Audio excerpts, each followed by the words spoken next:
proposta que el que persegueix és la inserció social, bàsicament, més que la laboral, però per arribar a una inserció social el que pensem és que primer hi ha d'haver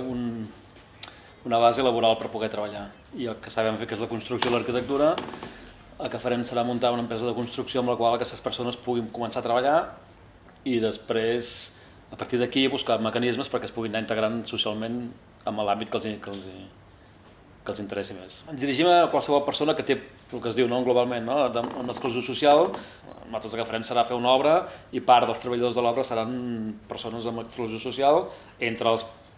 treballadors que estaran en actiu. El que volem és donar l'oportunitat a qualsevol persona que pugui tirar endavant la seva vida estar en una situació que per ella mateixa difícilment podria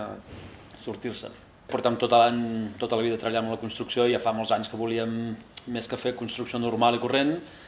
va començar primer un projecte que volíem reformar pobles abandonats, un projecte massa gran, i vam començar a intentar focalitzar més en obres més petites. Nosaltres bàsicament treballarem serà en fundacions i en entitats, acotem una mica les obres amb aquest tipus de client, que això no vol dir que si hem de fer una obra amb un altre client privat el farem, però bueno, acotem bastant les obres amb aquestes entitats i fundacions. Ja ens han dit que ja tenen obres preparades i de cara al setembre, quan tinguem tot constituït, podré començar a treballar amb ells i començar les obres.